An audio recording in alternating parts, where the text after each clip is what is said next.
예수님 당시 세리라는 직업은 사람들로부터 멸시와 천대와 경멸을 받는 직업이었습니다.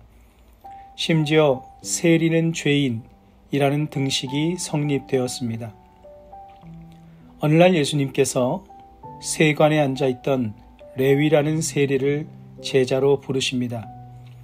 그리고 레위는 예수님을 따르는 제자가 됩니다. 자신과 같은 죄인을 불러주시고 제자 삼아주신 예수님의 은혜에 감사하며 레위는 잔치를 벌이게 됩니다.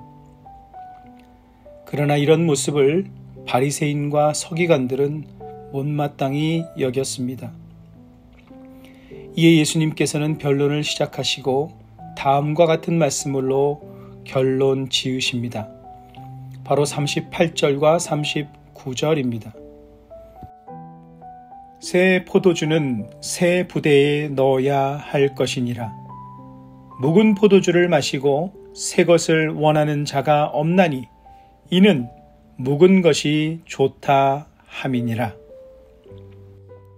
묵은 포도주는 율법주의를 뜻하며 새 포도주는 은혜주의를 뜻합니다. 은혜주의라는 말의 어감이 좀 어색합니다만 예수님의 은혜의 지배 또는 충만을 은혜주의로 표현했습니다. 그렇다면 여기에 이해하기 어려운 부분이 있습니다. 바리새인과 서기관들은 왜 은혜주의를 원하지 않고 율법주의를 원한 것입니까? 39절을 그 뜻을 적용하여 읽으면 율법주의를 맛보고 은혜주의를 원하는 자가 없나니 이는 율법주의가 좋다 함이니라 입니다. 누가 보아도 이해가 어려운 입장이 바로 바리새인과 서기관들의 입장이었습니다. 참 이상합니다. 그들은 왜 새 포도주를 싫어할까요? 왜 은혜주의를 싫어할까요? 몇 가지 이유 중 가장 근본적인 이유는 이것입니다. 그들은 자신들만 하나님의 은혜를 독점하기 원했기 때문입니다. 자신들만 선택되어야 하고 자신들만 하나님의 백성으로 인정받아야 하고 자신들만 좋은 것들을 독점해야 했기 때문입니다. 그러나 예수님께서 말씀하시는 은혜는 독점을 위한 것이 아니라 나눔을 위한 것이었습니다. 누룩처럼 번식하여 생명력을 갖게 하는 것이었습니다. 유대 종교 지도자들은 이러한 생명의 은혜를 자신들만 누리기 원했습니다. 그래서 율법이라는 잣대를 들어 남을 정죄하고 판단했습니다.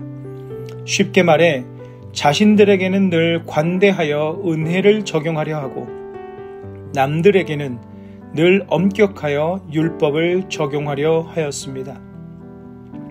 남들은 은혜를 누리지 못하고 자신들만이 하나님께 특별한 존재로 여겨지기를 원했습니다. 우리 또한 하나님의 은혜를 독점하려 한다면 바리새인들과 서기관들처럼 되기 쉽습니다.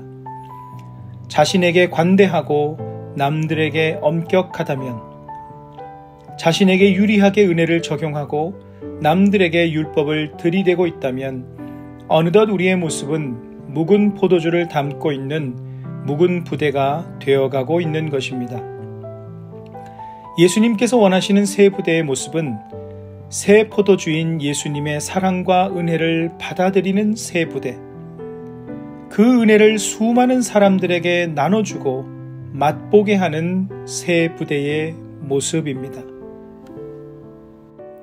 하나님께서는 우리에게 날마다 새로운 은혜, 새 포도주를 부어주십니다. 우리가 묵은 부대가 아니라 새 부대가 되기 위해서는 그 은혜를 흘려보내는 삶을 살아야 합니다. 그 사랑을 베푸는 삶을 살아야 합니다. 내가 존귀하듯 내 가족, 내 동료도 존귀한 하나님의 사람임을 늘 잊지 말아야 합니다. 하나님의 사랑과 은혜의 바운더리를 나 자신에게만 적용하고 한정 짓는 순간 어느덧 우리는 은혜를 누리는 율법주의자가 되고 말 것입니다. 하나님의 은혜는 독점이 아니라 나눔입니다.